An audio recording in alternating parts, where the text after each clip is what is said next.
के पास बिगिनर हो तब आपको कौन सा ऑप्शन बाय करना चाहिए, प्रॉफिटेबल हो तो कौन सा करना चाहिए, एक्सपीरियंस आदमी हो तो कौन सा करना चाहिए। 10-20 पॉइंट के लिए वेट नहीं करते, 50-60 पॉइंट के लिए मूवमेंट के लिए वेट नहीं करते। आप चाहते हो कि मार्केट के अंदर 400 पॉइंट, 300 पॉइंट, 500। अगर आप एक्सपायरी ट्रेड करना चाहते हो, जैकपॉट ट्रेड्स ढूंढ रहे हो फ्रेंड्स, तो एक्सपायरी ट्रेड के लिए क्या है ना, तो आपको पहला मेन मोटिव होना चाहिए, आपको मार्केट को समझना है, आपको मार्केट को सीखना है, उसको देखना है, पैसे बचाना मेन मोटिव होना चाहिए दोस्तों। तो अगर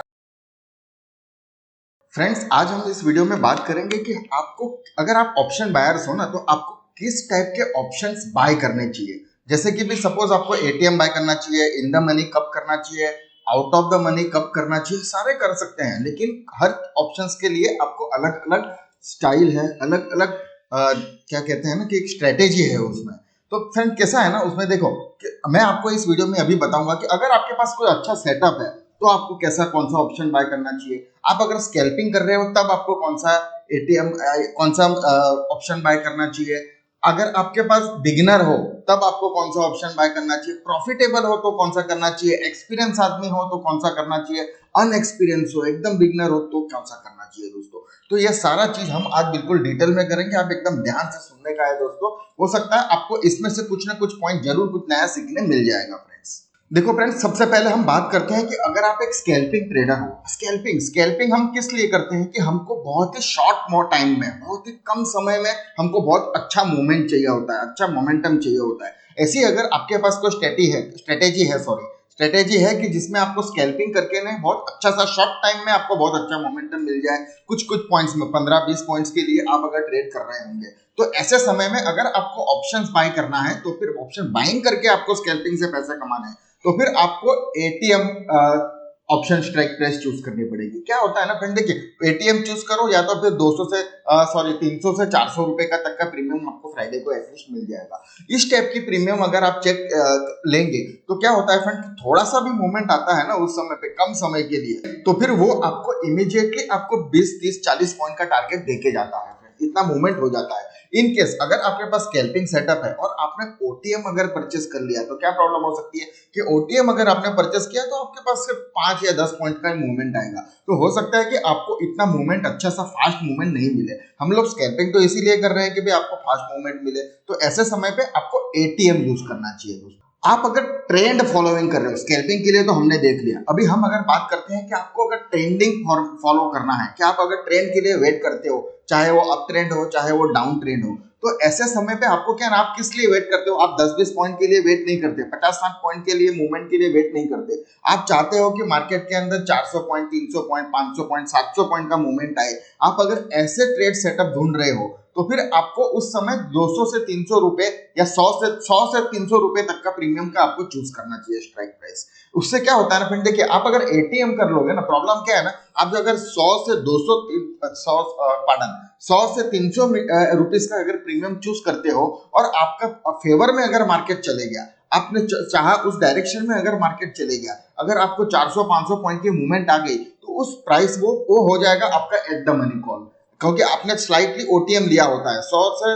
300 रुपए का प्रीमियम जो होगा वो slightly out of the money रहेगा, स्लाइटली बाहर रहेगा, तो फिर वो धीरे धीरे जैसे अगर आपके फेवर में मार्केट गया, तो फिर वो स्लाइटली इन द मनी या एट द मनी या इन द मनी हो जाएगा। और जैसे ही वो इन द मनी होता है दोस्तों, और आपका मार्केट अगर 500-600 पॉइंट मूव कर दिया, तो उस प्रीमियम का भाव हो जाता है आपका करीब 400 से 500 रुपया, और आप आराम से उसमें से एग्जिट कर सकते हो। लेकिन अगर इसमें प्रॉब्लम क्या है फ्रेंड्स, अगर आपने सपोज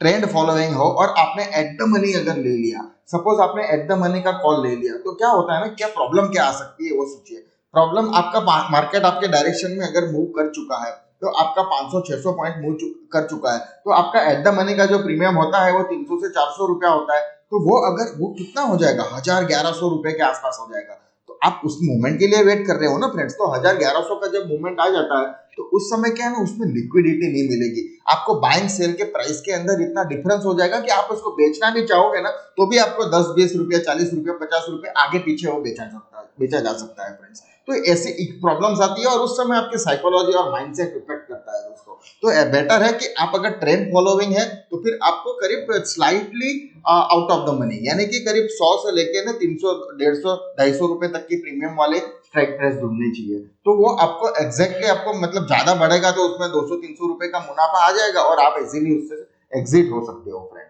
अगर आप एक्सपायरी ट्रेड करना चाहते हो, जैकपॉट ट्रेड्स ढूंढ रहे हो फ्रेंड्स, तो एक्सपायरी ट्रेड के लिए क्या है ना कि देखिए आपको प्रीमियम उसमें 100, 200, 300 रुपए वाला प्रीमियम नहीं चल सकता है फ्रेंड्स। आपको उसके अंदर सिर्फ 20 से लेके ना 100 रुपए तक का, 20 से 40-50 रुपए तक का प्रीमियम मैक्सिमम ढूंढना है, और वो भी 12:30 बजे के बाद। 12:30 बजे के बाद आपको ऐसी स्ट्राइक प्राइस ढूंढनी है कि जिसका प्रीमियम होगा 20 से 40 रुपए के आसपास। तो ऐसे 20 से 40 रुपए, अगर आप निफ्टी कर रहे हो तो फिर 15 से 30 रुपए के आसपास, बैंक निफ्टी कर रहे हो तो 20 से लेके ना 40-45 रुपए के आसपास का प्रीमियम ढूंढना है, वो भी 12:30 बजे के बाद। इन केस आपका डायरेक्शन में मार्केट चले गया तो फिर वो हो सकता है आपका करीब अच्छे से मुनाफा देके जाएगा, आपको 200-300, 1:2, 1:3, 5 का भी टारगेट देके जा सकता है। और अगर आपका डायरेक्शन में मार्केट नहीं जाता है तो वो जीरो होकर ना आपका लिमिटेड लॉस हो जाएगा। ऐसे समय पे अगर आपने एट द मनी या 100-200 रुपए का प्रीमियम अगर आपने परचेस कर लिया तो आपका स्टॉप लॉस होने की बहुत ज्यादा चांसेस है, क्योंकि 12:30 बजे के बाद अगर मार्केट थोड़ा सा भी वहीं पे रुक गया तो आपका डिके बहुत फास्ट होने लग जाएगा और इमीडिएटली आपका विद इन सेकंड्स,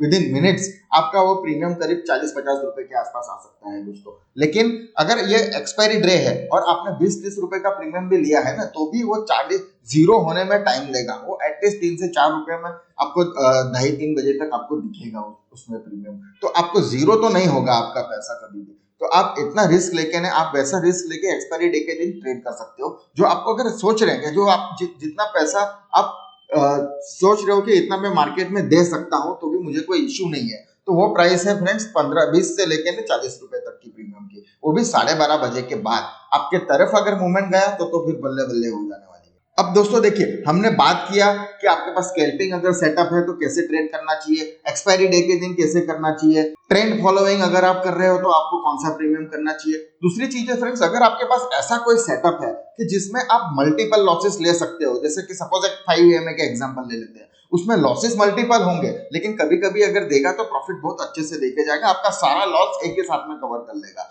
तो ऐसे समय पे आपको भी प्रीमियम लेना चाहिए 100 से 200 रुपीज तक का फ्रेंड्स, क्योंकि क्या ना आपके पास सेटअप ऐसा है कि वो 1:2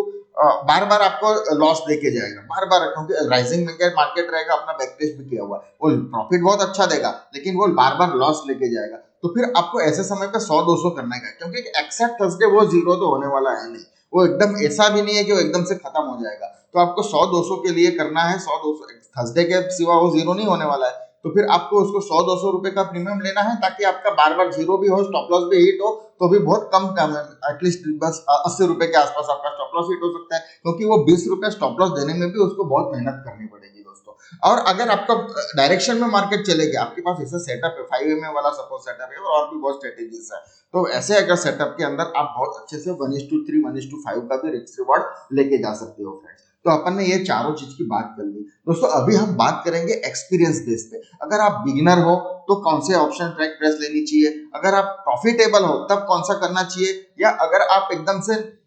ऑलरेडी एक्सपीरियंस आदमी हो तो आपको कौन सा करना चाहिए, ये भी हम अभी सीखेंगे दोस्तों। देखो फ्रेंड्स, अगर आप बिगिनर हो ना तो आपको स्ट्राइक प्राइस चुननी चाहिए 20 रुपए से लेके ना 100 रुपए 150 रुपए तक की, उससे ज्यादा की स्ट्राइक प्राइस आपको उसके ऊपर ही आपको प्रैक्टिस करना चाहिए। आपका मेन मोटिव होना चाहिए पैसा कमाने का नहीं। अगर आप बिगिनर हैं तो आपको पहला मेन मोटिव होना चाहिए, आपको मार्केट को समझना है, आपको मार्केट को सीखना है, उसको देखना है, पैसे बचाना मेन मोटिव होना चाहिए दोस्तों। तो अगर आप 20 से 30 रुपए 20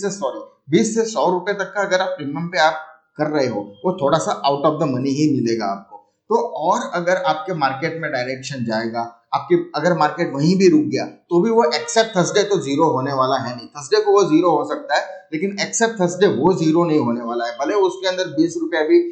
रेट बचा हो तो भी वो जीरो नहीं होने वाला है, वो थर्सडे को ही जाके जीरो होगा। तो आप ऐसी स्ट्राइक प्रेस पे करो। हाँ, वो मूवमेंट भी नहीं देगा लेकिन आप मार्केट को समझोगे, आप उसमें मूवमेंट भी बहुत कम मिलेगी, 2 रुपया 3 रुपया 5 रुपया 20 रुपया ही मूवमेंट मिल सकती है। तो ऐसे मूवमेंट्स पे आपको मेन है दोस्तों कि पैसा बचाना, तो इसलिए आपको 20 से 100 रुपया, आपको डायरेक्ट प्रॉफिट के बारे में मत सोचिए। अगर आप बिगनर हो तो क्या होता है ना, देखिए दोस्तों कि अगर आपने एट द मनी का सपोज ले लिया जो 200-300 रुपए के आसपास मिनिमम आपको मिल जाएगा। अगर आप बिगनर हो और आपने एट द मनी का स्ट्राइक प्राइस अगर आपने ले लिया तो क्या हो सकता है, देखियो फ्रेंड्स, आप स्टॉप लॉस लगाओगे नहीं। बिगनर्स है, जहां तक मेरा एक्सपीरियंस है, हम लोग स्टॉप लॉस बिगनर्स में नहीं लगाते हैं, तो सबके साथ यही है, कुछ बताने में उसमें कोई प्रॉब्लम नहीं है, आप सबके साथ यही चीज होती है। तो हम लोग स्टॉप लॉस लगाने से कतराते हैं, हम सोचते हैं कि आएगी। तो ऐसे समय में क्यों ना हम कि प्राइस स्ट्राइक प्राइस ही ऐसी लें कि जो बहुत कम मूवमेंट करे। अगर स्टॉप लॉस के साइड में फेवर के साइड गया तो गया, नहीं गया तो भी आपको कुछ तो सीखने मिलेगा दोस्तों। पैसा नहीं कमाने मिलेगा, लेकिन आपका पैसा आपके पास बचा रहेगा।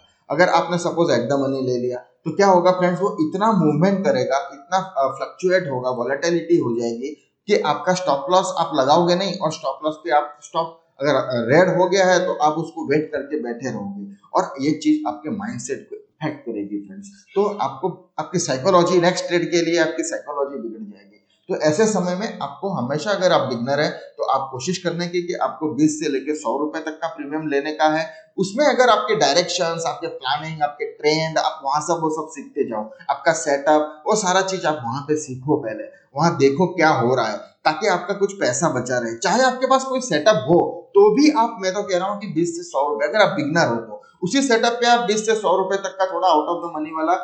कॉल देख के नहीं या पुट देख के नहीं आप काम करिए फ्रेंड्स। बहुत कम पैसा नुकसान होगा, नुकसान बहुत कम होगा, और आपको एक्सेप्ट थर्सडे वो जीरो नहीं होने वाला है। तो नुकसान बहुत कम होगा, प्रॉफिट मिले नहीं मिले, लेकिन आपको वो स्ट्रेटेजी के बारे में आप एक अच्छा सा फॉरवर्ड टेस्ट या बैक टेस्ट कर सकते, बैक टेस्ट तो नहीं, फॉरवर्ड टेस्ट कर सकते हो दोस्तों, ऐसी एक out of the money strategy के लिए। और दूसरा है फ्रेंड्स, अगर आपके पास एक्सपीरियंस है, अगर आप ऑलरेडी मतलब एक्सपीरियंस है और आप थोड़ा बहुत प्रॉफिटेबल, आप करीब 2-3 महीने से प्रॉफिटेबल बन चुके हो, सिर्फ 2-3 महीना भी अगर आप प्रॉफिटेबल हो चुके हो ना, तो फिर आप स्लाइटली एट द मनी, यानी कि करीब आपको 150 से लगभग 200-250 रुपए तक की प्रीमियम आप ले सकते हो। उससे क्या है ना, तब तक आपका, क्योंकि 3 महीने के अंदर एक्सपीरियंस के अंदर आपको इतनी समझ आ चुकी होगी कि कब आपको स्टॉप लॉस रखना है, कब नहीं रखना है, कितना रखना है, वो सारा आपको रिस्क मैनेजमेंट आपको बहुत सारा समझ चुके होंगे दोस्तों। तब आप जाके नए एक्सपीरियंस और थोड़े से 3 महीने से प्रॉफिटेबल होंगे, तब आपको 100 से लेके 250 रुपए तक की प्रीमियम का स्ट्राइक प्राइस ढूंढना होता है फ्रेंड्स। तो उससे क्या है ना, आप स्टॉप लॉस लगा सकते हो और आपका माइंडसेट अगले ट्रेड के लिए घूमेगा नहीं। आप एकदम से अच्छे से ध्यान से उसको स्टॉप लॉस आप एक्सेप्ट कर लोगे, टारगेट आप एक्सेप्ट कर लोगे, आप वेट करोगे टारगेट के लिए या तो स्टॉप लॉस के लिए। तो ये एक चीज होती है कि एक एक्सपीरियंस आदमी, और वो भी थोड़ा सा प्रॉफिटेबल अगर 2-3 महीने के साथ हो। और हाँ दोस्तों, अगर आप ऑलरेडी प्रॉफिटेबल हो, बहुत ही अच्छे से एक्सपीरियंस आदमी हो, तो फिर तो, और एक प्रोफेशनल ट्रेडर्स हो, तो फिर आपको एटीएम या तो फिर इन द मनी में आपको जाना चाहिए, ताकि आपको बहुत ही, आपको कुछ देखना नहीं है, आपको मालूम है कि आपको कब कितना रिस्क लेना है, कितना मैनेजमेंट करना है, कितना स्टॉप लॉस रखना है, कितने टारगेट तक वेट करना है, मार्केट क्या बिहेव कर रहा है, आपको ये सारी पूरी आइडिया पहले से आ जाती है दोस्तों, आप पूरा समझ चुके होते हैं। तो दोस्तों, हमने आज ये बहुत सारी चीजें आज सीखी हैं। अगर आपको इसको लाइक वीडियो में आपको पसंद आया तो आप इसको लाइक और सब्सक्राइब करिए। और फ्रेंड्स, अगर ऐसी कोई और अच्छी स्ट्रेटेजीज अगर आपको चाहिए तो हमारी ऐप डाउनलोड कर लेना। उसमें जाके ना आप गूगल प्ले स्टोर पे हमारी मोटिवेशनल ट्रेनिंग नाम की ऐप है, आप उसको डाउनलोड करिए, और उसमें से बहुत ही अच्छी स्ट्रेटेजीज है, ऑप्शन स्ट्रेटेजीज है, कैप स्ट्रेटेजी है, स्विंग स्ट्रेटेजी है। ये सारी दोनों स्ट्रेटेजी आप सीख लेंगे तो आपको और कुछ ज्यादा ध्यान रखने की जरूरत नहीं है, आपके पास सेटअप भी रहेगा, और मैंने आपको बताया कि आपको कौन सी स्ट्राइक प्राइस लेनी है जो आपको आगे काम लगेगी। दोस्तों, आज के वीडियो में बस इतना ही, मिलते हैं अगले वीडियो में।